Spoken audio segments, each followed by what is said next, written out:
So this brings us to an incredibly important application for the friction equation, which is controlling the tone when the left arm has to leap or change position. When the left arm leaps, it really has to move from one place to another, which means letting go of the point of sound just enough that the entire finger, hand, and forearm unit can move together to the new place. There's a video on leaps which explains all the details of leaping itself. Our subconscious brains are way smarter than we think. The brain knows that if the left arm is to be able to let go comfortably and move to a new place, then the tone will have to allow it to do so, or there'll be a hole or some ugly extra noises going on. This point is a major junction between left and right arm technique.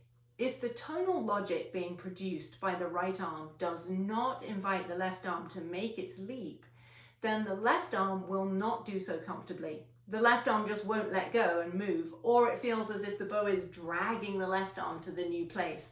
A little bit like sliding to first base in baseball. Neither feels good and both feel very unstable.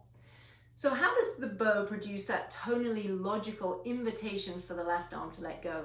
By shading the sound, by creating the subtlest of decays, such that there's enough space to move without a disruption in the musical line. This is what I call creating technical windows. The right arm can buy the left arm time to move if it understands how to manipulate the tonal logic to do so. As is so often the case, this sounds rather more complicated than it is once we feel all the elements working at once. So let's go back to the Paganini, but with this in mind, and let's look at how the friction equation interacts with the left arm leaps. So, here's my first leap. I'm going to reduce the friction with the hair adjustment and the in and out. That buys my left arm that little space to make that leap. I can add the tension back in. Here I want that color.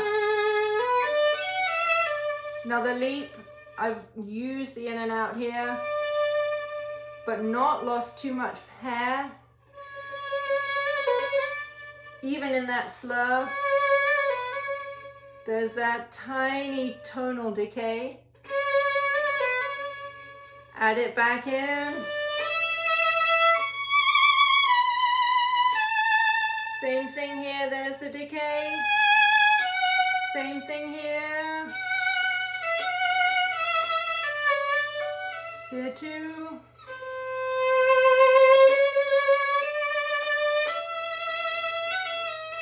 There's the decay.